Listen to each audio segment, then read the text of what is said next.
reviewing all of Ivy Studios games, and I'm here with, Austin Harrison from Ivy Studios. I don't know how you talked me into this. So I propose doing a best and worst.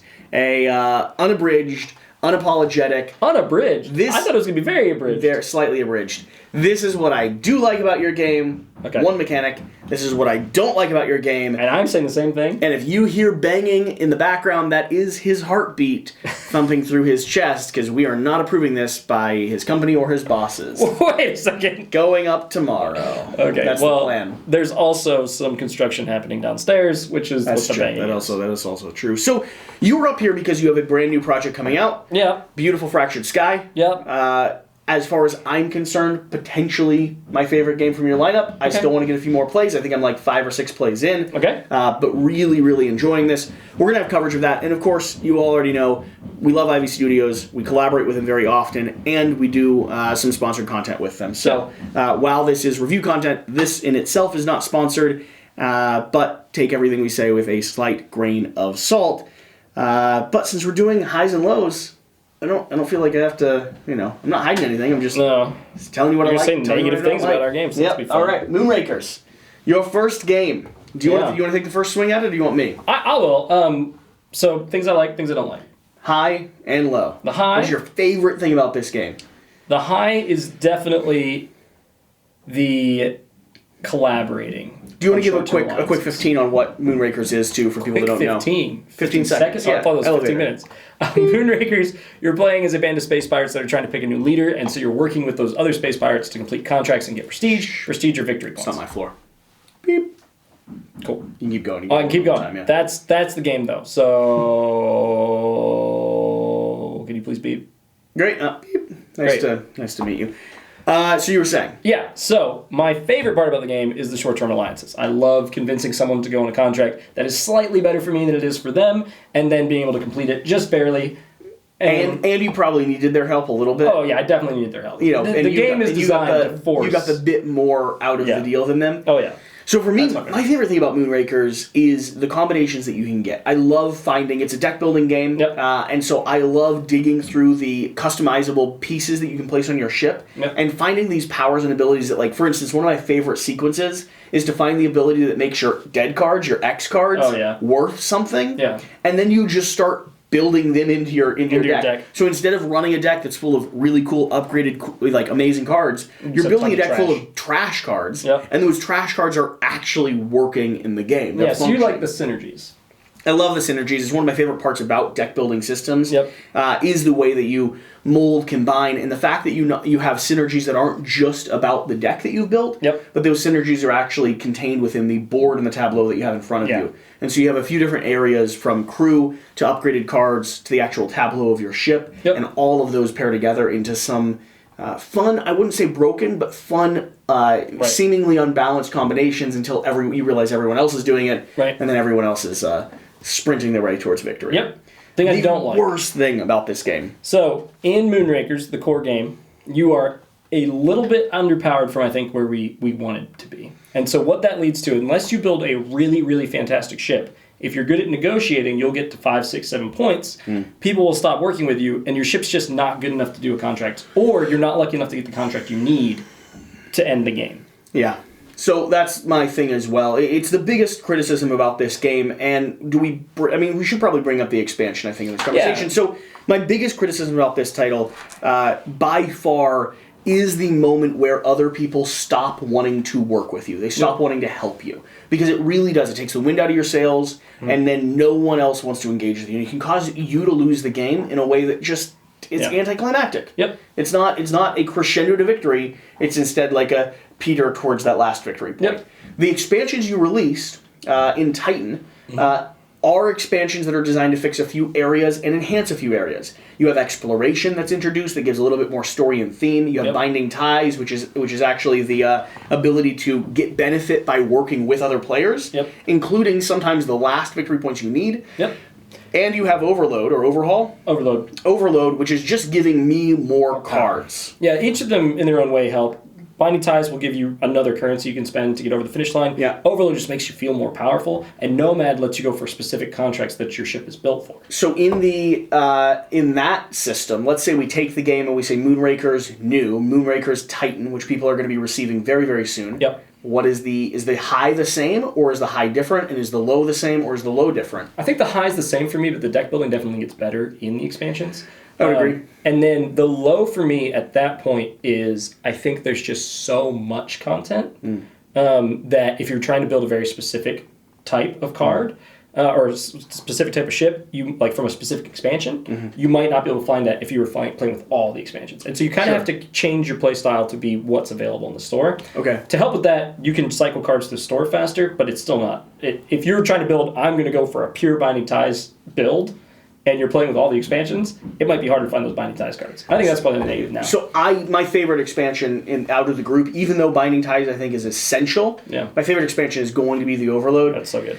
Because you're just adding more of the stuff that I love the most about the game, right? And adding more combinations. You have different types of powered cards. You have multicolored cards. You have more powerful base cards. It really does a great job.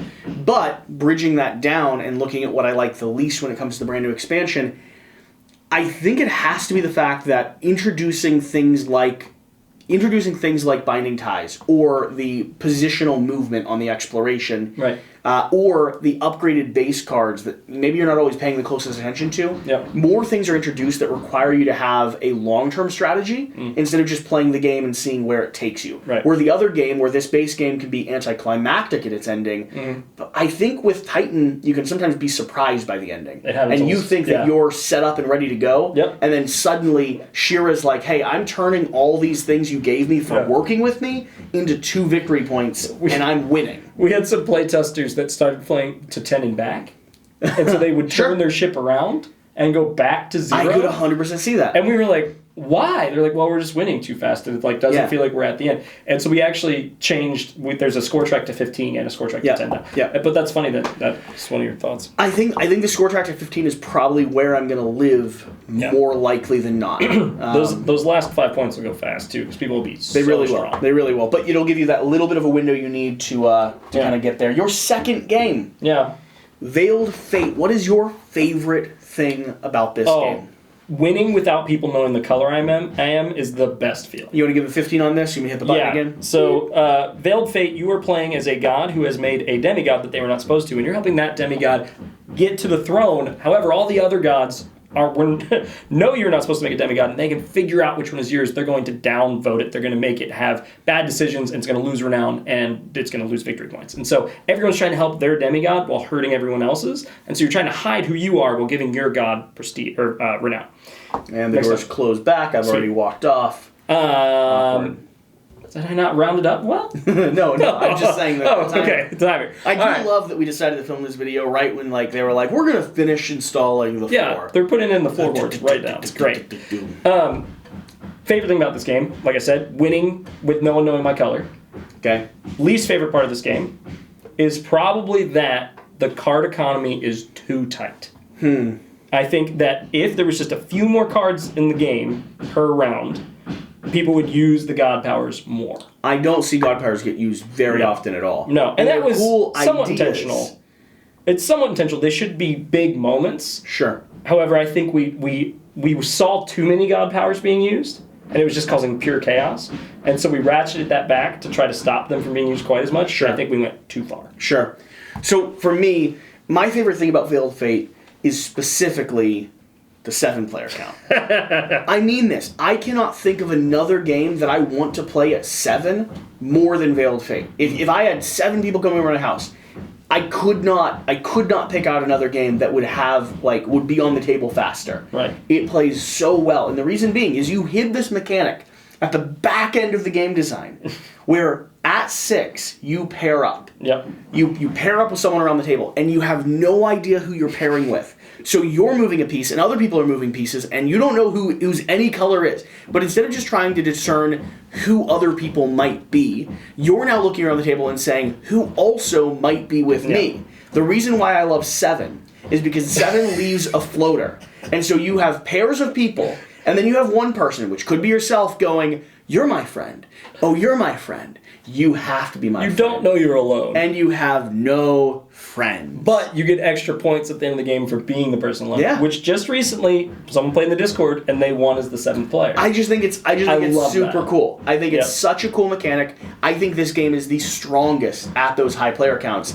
I also love 2-player. 2 players. Two players, this really fun, like, head-to-head social deduction type game. Yep. My least favorite part about Veiled Fate has to be the fact that some people, instead of getting into the economy of the game, the atmosphere of the game, the subterfuge, approach the game from the standpoint of, I'm just going to move my piece. I'm just going to move my piece. It's just what a dumb game. I'm just going to move my piece. Yeah. I'm going to move blue. And you can either, it results in the group knowing who they are, Yep. and then kind of awkwardly shutting them down. Like making Or them not, points. and they win. It could result in either. I agree. Having a player like that around the table who instead of saying, "Hey, I'm gonna join in the atmosphere that we're playing in. Yep. I'm gonna try to trick you. I'm gonna try to play and keep the walls of this game up." Yep. You could have someone come in that's just like, "Why are we playing board games? I'm just gonna do this." Yeah, and so- it can fall flat. So we have, every few months, we get someone that comes in the Discord and is like, hey, I just played my first game of Veiled Fate, and one person just played their character the whole time, and they won. Is that like a known strategy? And I mean, the truth is, sure, it's a known strategy, but usually it's because they think that person's bluffing that color. Yeah. But really, experienced players should be able to stop that. No matter whose color it is, they need to stop that color. If you're playing with us and you're playing a flat strategy, You're gonna we lose. can stop you from winning Yeah. every day of time. the week. Every time. However, that doesn't mean it's fun to do that. Right. It kind of sucks. I Yep. I want to play a game And it might where cost we're- us the game. Yeah. It's I want to play a game where we're all playing a mystery Yeah. and trying to deduce. And if I find out midway through because you slipped up or did something obvious, Yep. awesome. That's okay. Yep. But playing it straight, just moving one straight character, it ruins the atmosphere of the game, and it's a game that does require an atmosphere to be maintained. Yep. Cool. Moving on down. Mythic Mischief. Oh. I should have thought about this one more. Favorite and least favorite. Also, elevator pitch. Beep. Mythic Mischief, you are playing as a faction of students in a library that you are not supposed to be in, and there is a teacher called the Tome Keeper that's been hired by the school to kick the students out. The students think that's hilarious, and so they are playing a game to see who can stay in the library the longest. Beep. It's an abstract game. Yep, abstract, Focused asymmetric. around moving asymmetric player powers, focused on moving 3 aspects of the game environment. You move your characters. You move the opponent's characters, 4 aspects of the game environment. That's you move 4. you characters. You move your opponent's characters. You move the thing that is catching you, the Tome Keeper, and you change the environment itself, the walls, debris, and other tokens that are across the board. I think it's a really cool abstract game. Yeah, I love it. Favorite part? I think the feeling of changing the path that the Tome Keeper is going to take and managing to get a 3-catch. Getting a 3-catch is just like a wonderful feeling in this game. And you got to perfectly line people up. They have to be a little stupid. Yeah. And you got to like throw someone, lift a wall, shift Yep. the Tome Keeper one space Like over. a big puzzle that and resolves. you and them kind of see the gates closing, Yep. and then it clicks, and they just go. Yeah, I love that feeling of 3-catch. What is my least favorite? So my part? favorite thing about Mythic Mischief has to be the asymmetric player powers. Mm-hmm. I really like the fact that players play very, very unique to one another, and the strategies of play aren't just about how you play your character. They're also about how you play against the characters that you're playing against. Mm-hmm. If you have a character that can spawn through walls, you might not need to worry about repositioning them as much. If you have a character that can throw in diagonals, you need to close off the board, maybe stay around the outer edges a little bit more. There's a whole economy of play and economy of actions that is built around who you're actually going up against and how their mechanics work. Right. I really love that. So I'm sitting here racking my brain. I think what I'm going to go with as my negative is that it can be AP. Like That is prone. mine. That is mine. Mythic Mischief can be extremely analysis paralysis. You have so many options and so many options for your options. Yep. I've seen someone try to like walk back a whole turn that they did because it didn't result in the catches that they thought it would, and that's just like really frustrating to watch. I think I've done that. I think it probably happens in almost every game I play because it's a perfect information game. Yep. I see the puzzle. It's just a matter now of deducing and laying out what the puzzle needs to do. And almost every time I play, me and my opponent are playing a very friendly game of being like, move here, shift here, shift here. I didn't get 2 people. Move back, back, back, back. This was actually here. And that creates, sometimes that can be very frustrating. That can be very annoying. The concept of a chess timer, we use a blitz timer from the other version of the game, really does help with that, but it also creates a much more stressful environment. Adds a lot of stress. I don't know if there's a good solution for it. It's an abstract game with a lot of variables. One of the reasons why I love it is that. Also, one of the reasons why it creates some analysis paralysis. I would be hard-pressed to teach this to people that are still figuring out new games. Yeah, it is not a beginner. I want to have a little bit of skin in it. I've played it with like, 9-year-old Exactly, nephew. so have I. I've played it with young people, and they get it. And he's done very well. It's just there's a depth to the strategy that, that I enjoy that requires quite a bit of chaos and analysis. Yep, makes sense. Mythic Mischief. All right, your brand new title. Oh, we're doing this one. Oh, yeah, absolutely. Fractured Sky. Elevator up. Fractured Sky. You're playing as a nation hunting for pieces of a fallen star. The nation that collects the most will be blessed with a gift, a wish, being blessed by this mysterious creature under the waves that has asked everyone to get these stars. On the board, you are going to be placing out 3 airships. You have 10 troops that you're going to be mixing up among those airships, and you are basically trying to deduce where are the starfalls going to be landing on the board, and then having the most troops in that region in order to collect them. Involves a lot of bluffing, misdirection, involves some gathering information, involves engine building, but basically you're going to be blind bidding on 8 or 10 different regions depending on player count. So what is your favorite thing about Fractured Sky? The bluff, the feeling of a bluff paying off. Like, I misdirected them into going all in on a region that didn't matter, or maybe it mattered, but that allowed me to get more resources or more starfalls because of it. Just the idea of being able to successfully mislead someone is really fun in this game. But I've heard a lot of different. I think that's just me. I think there's a lot of different reasons what could be your favorite in this game. So my favorite thing in Fractured Sky is specifically growing towards round 4 and 5. Oh yeah. There is so much payoff. This game continues to escalate. More and more victory points come out. More and more opportunities to trick and deceit. And you've built out markets. You've built out resources. You have so many little pieces of information that you can grab. You can play it almost as a perfect information game in a way, with the only bluff being what people are playing down. Or you could play it a little bit more randomly, a little bit more open-ended. And I really enjoyed both of those play experiences. But round 4 and 5 in this game, which only take about 45 minutes to get to, are some of my favorite rounds in board games, period. Awesome.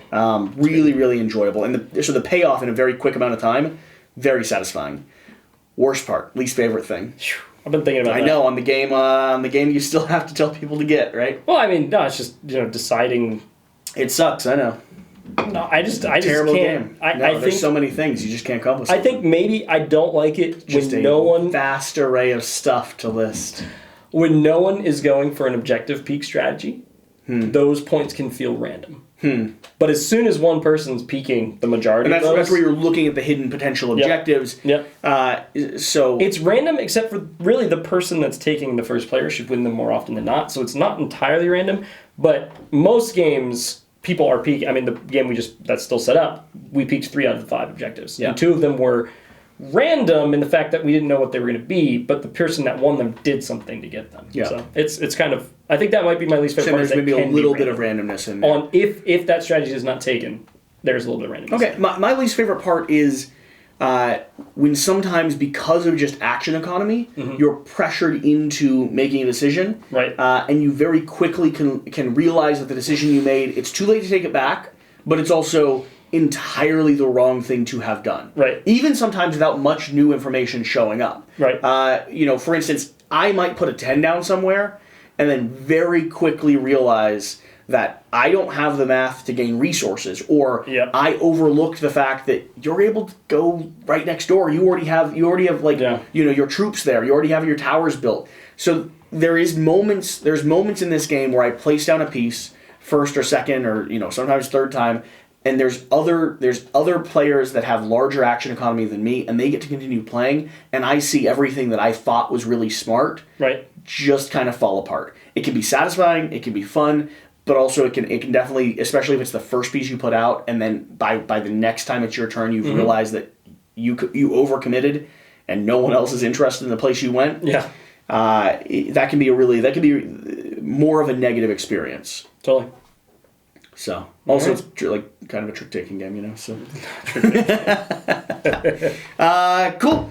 Let us know what you think. Have you played any of these games? Are going to check any of them out?